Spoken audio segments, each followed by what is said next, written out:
Gracias, gracias. ¡Ey! Gracias.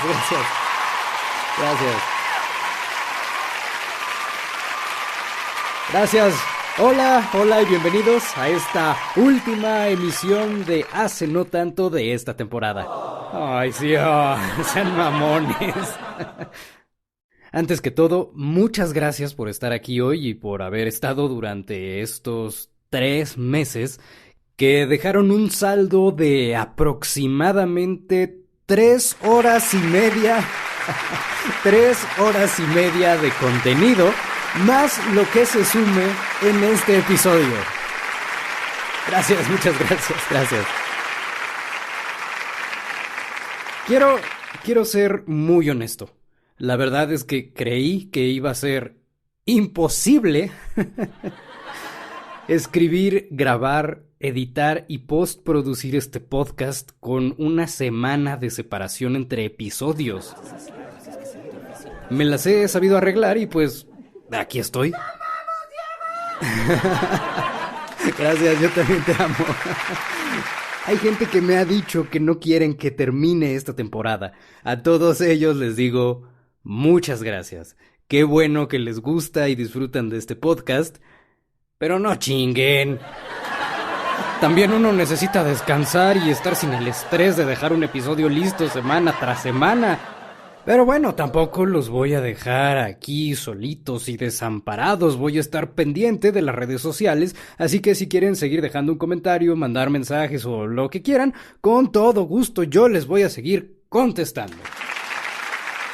Pero ahora les pido que se unan a mí para empezar este último episodio de Hace No Tanto. Soy Diego Guillén y esto es Hace No Tanto. Mamá, ¿de dónde viene la música? Pues mira, cuando una nota y un compás se quieren mucho... ¿Ya vas a poner otra vez tu música rara? Es algo muy experimental, no lo entenderías. Nosotros vamos a rockear por siempre, forever.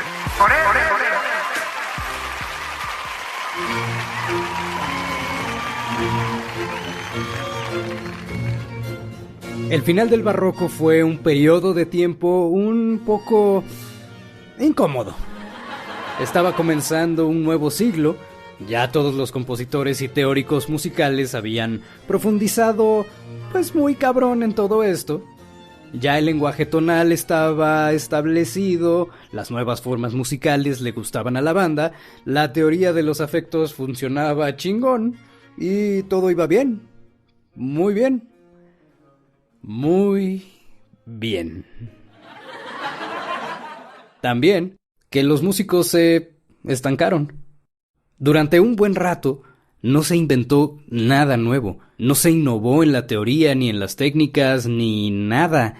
Todo el mundo estaba así de, chale, creo que ya lo inventamos todo. Pues como ves, esto ya fue, ¿no? Pues sí, yo creo que sí. Bueno, pues fue un placer. Sale pues, que te vaya bien, saludos a la familia. De tu parte. En parte este estancamiento se debió a la expansión del capitalismo. Al crecer la clase media y al tener un mayor acceso a la educación, más gente se interesó por estudiar, tocar y escuchar música. Era tanta la demanda de música que los compositores debían crear una pieza musical para cada situación. Señor don compositor, se murió don Pancho. El que vivía en el 604, sí, lo van a velar mañana. ¿No le podría componer un requiem? Algo sencillito. Señor don compositor, fíjese que la hija de doña Mari, la del 509, se va a graduar del kinder. Ay, escríbale una canción, de favor. Ese es mi compositor. Mi primo el George se acomodó un chingadazo en el dedo chiquito del pie, iba caminando al baño y no prendió la luz, el muy pendejo, y se pegó con el marco de la puerta. Échate una rola, ¿no? Ay, ¿a poco me vas a cobrar?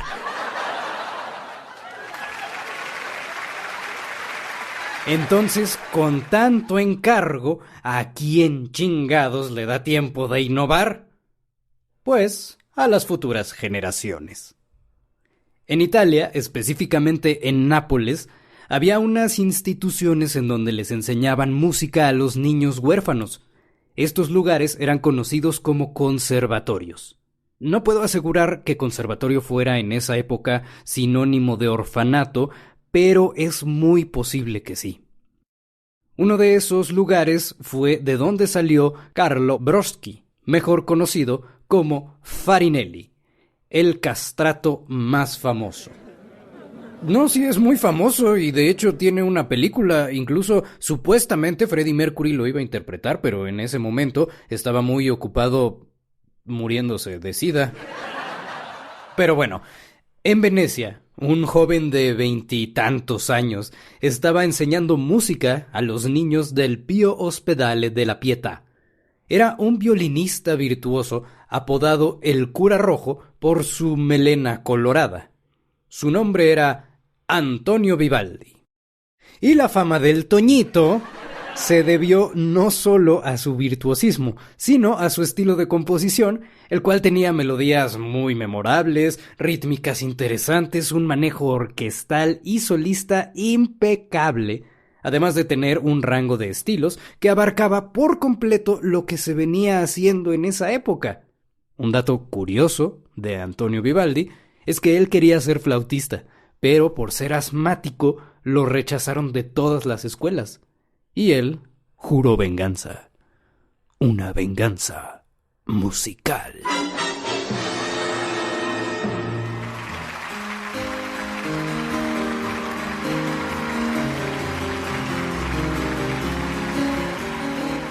Los franceses tenían su propio desmadre.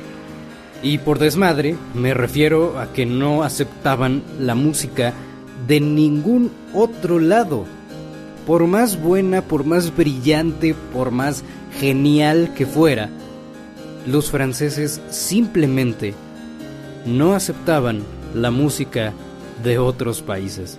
Llegaba toda la gente acá bien emocionada diciendo: Oye, Francia, ¿ya oíste lo que están haciendo en Italia? No. Lully es lo mejor que hay. Sí, es bueno, pero en Inglaterra... No. Lully es genial. Alemania tiene... No, Lully. Hasta que llega a Francia la música de Vivaldi, es que los franceses dicen: no, pues sí está chido. Y comenzaron a producir kilos y kilos de baguettes para tragarse su orgullo. Uno de los chefs que ayudaron a este banquete fue François Couperin. Se pronuncia Couperin, pero se escribe Couperin, y siempre he creído que ese sería un muy buen nombre para un jarabe para la tos. ¿Tos? Toma Couperin, que con su fórmula patentada de codeína, morfina y alcohol elimina la tos. Él logró hacer una adaptación del estilo italiano a la música francesa con sus piezas de carácter, las cuales son un antecesor de la música programática del romántico, pero no me voy a adelantar porque eso viene mucho después.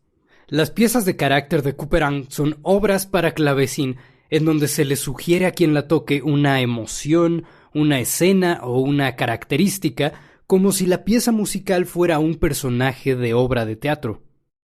Ahí mismo en Francia, un mono que como músico realmente no hizo mucho, pero siguiendo el ejemplo de Descartes y de Newton en cuanto al asunto del conocimiento empírico, hizo un aporte importantísimo a la teoría musical en su Traité de l'harmonie.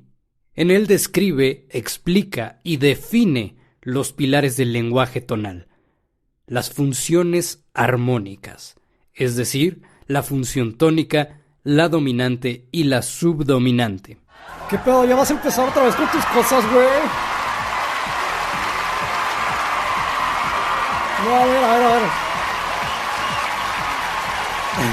A ver, yo te explico ahorita, güey. Fíjate, la tónica es la nota base, la nota donde está tu base, esa es tu casa. Por ejemplo, si estás en do, tu tónica pues va a ser do, en re, pues re, y así te vas, güey.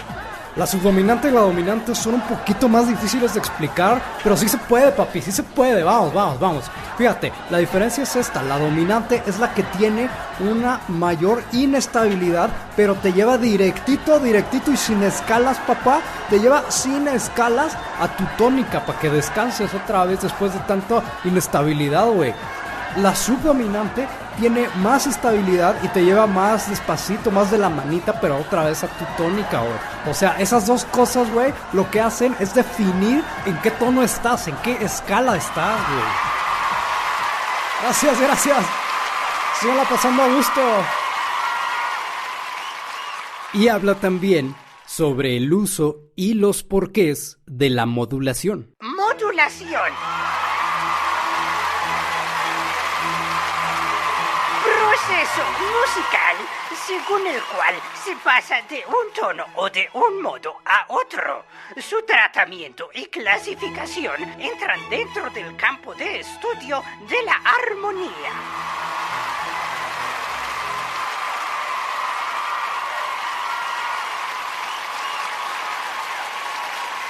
Y ya, así de fácil, gracias a Jean-Philippe Rameau, es que el lenguaje tonal queda perfectamente cimentado y listo para seguir construyendo.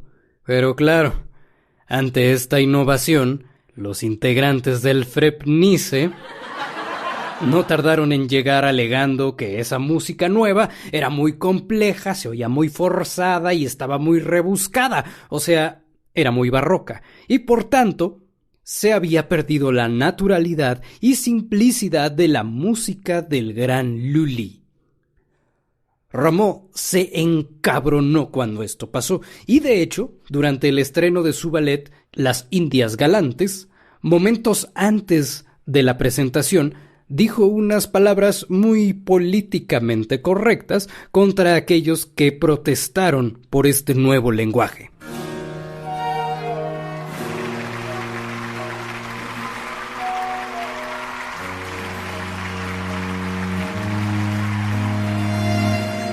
Como dije en el episodio anterior, la región germanohablante que comprendía Sajonia, Brandenburgo, Prusia y lo que hoy es Alemania y Austria estaba hecho pedazos por la guerra. Y mientras los franceses estaban con que no, Lully, y luego Rameau, los alemanes dijeron, sí, güey, Lully, Rameau, Scarlatti, Vivaldi, Pulser, lo que sea, tú cáele, acá tenemos chelas, nada más tráete la botana y ya la armamos. Los principales alcahuetes de esta orgía internacional de estilos musicales fueron Georg Philipp Telemann y Georg Friedrich Händel. El hombre Tele fue muy popular entre la banda, ya que el vato escribía música como si no hubiera un mañana. Conocía a la perfección todos y cada uno de los distintos géneros de toda Europa, y su forma de adaptar estos géneros al modo alemán fue extraordinaria. Händel, por su parte, probó fortuna en otro país, cosa que no era nada común. Generalmente los compositores se quedaban a vivir y morían en el país donde habían nacido y solo salían de ahí para giras. Pero Händel dijo, si Lully lo hizo, ¿por qué yo no? Sí, Lully, el compositor más querido de Francia, no era francés, era italiano. Y así como Giovanni Battista Lully pasó a ser Jean-Baptiste Lully, Georg Friedrich Händel pasó a ser George Frederick Handel. Y ahí en Inglaterra fue donde su fama explotó y alcanzó niveles altísimos. ¿Qué tan altos? Pues tan altos que su música sigue siendo utilizada 260 años después de su muerte. De él es el Aleluya más famoso del mundo. Y él compuso también lo que hoy se utiliza como el himno oficial de la Champions League. Y ahora sí, agárrense de las manitas porque vamos a cruzar la calle. Y es que ya llegó el momento de hablar del único, del grande, del genial... el célebre compositor Johann Sebastian Bach.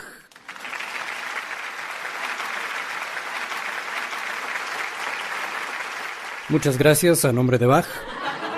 Y tengo que empezar diciendo que si bien durante su época la gente lo tenía en altísima estima, o sea, así decían que estaba muy cabrón y que todo le salía bien, no tuvo toda la fama que tiene ahora. Es más, a su muerte cayó muy pronto en el olvido, en parte porque solo componía para intérpretes profesionales y para sus empleadores.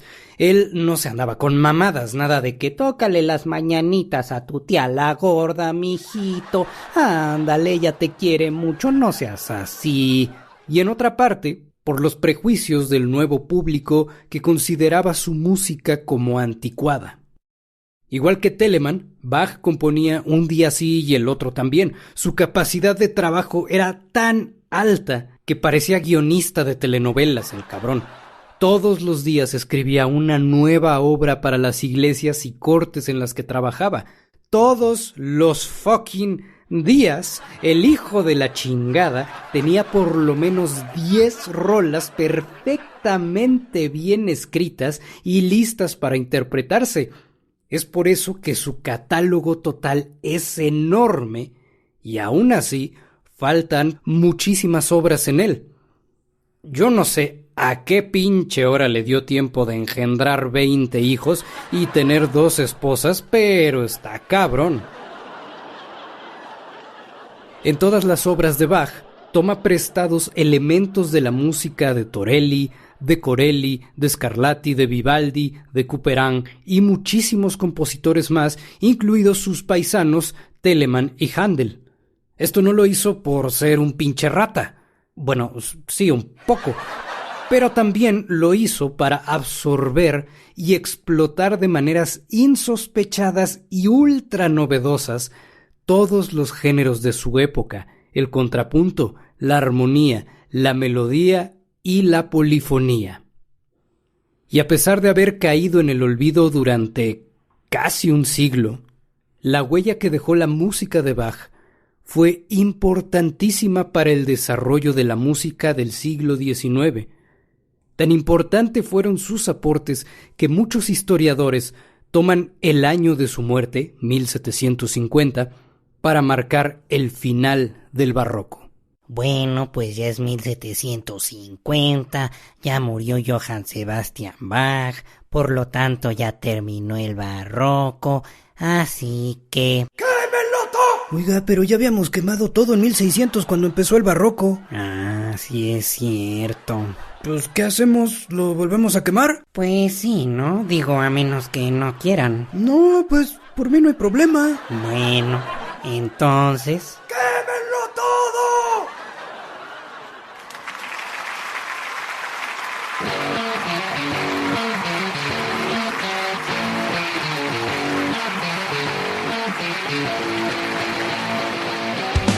Gracias, muchas gracias por acompañarme en este último episodio de esta primera temporada de Hace No Tanto. No me voy a ir todavía porque falta que lea y responda las preguntas que ustedes me hicieron llegar a través de las redes sociales de este podcast. Así que voy a empezar. La primera dice: si el podcast no fuera de historia de la música, ¿de qué sería? Pues bueno, sería de cualquier otra cosa, de cualquier otro tema, excepto de historia de la música. La siguiente pregunta dice: ¿cuántos tatuajes tienes y de qué son? Tengo un solo tatuaje, es un reloj de bolsillo con un infierno y diablos atrás. Sí tiene un significado, pero no lo voy a decir. Otra pregunta: ¿has hecho doblajes? Tu voz me suena familiar. Sí he hecho doblaje, de hecho soy actor de doblaje, pero la verdad es que me sorprendería mucho que reconocieras mi voz de alguno de los trabajos que he hecho. Si sí fue así, pues wow. ¿Cómo surgió la idea de tu podcast? Pues estaba yo un día rascándome las pelotas y dije, ya fue mucho, tengo que hacer algo. Y entonces se me ocurrió la idea de hacer un podcast sobre historia de la música, pero con un estilo más cómico para que no parecieran clases de historia de la música, porque son altamente nefastas. La otra pregunta que dice: ¿por qué la primera temporada solo tiene 12 capítulos? Emoji de llanto. Pues porque sí. Y la última pregunta que dice: cómo se elegían a los niños que se castraban en el barroco y a qué edad lo hacían. Bueno, no era una cosa al azar.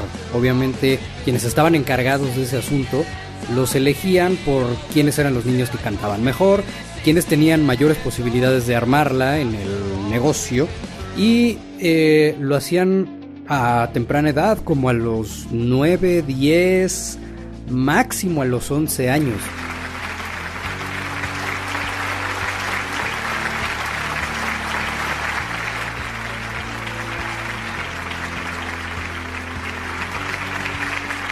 Y así termina el último episodio de la primera temporada de Hace No Tanto. Muchísimas gracias por estar aquí, muchísimas gracias por escucharme. Revisa la playlist porque sí hay música, claro que sí hay música. Muchísimas gracias por escucharme. Yo soy Diego Guillén y nos vemos en la siguiente temporada.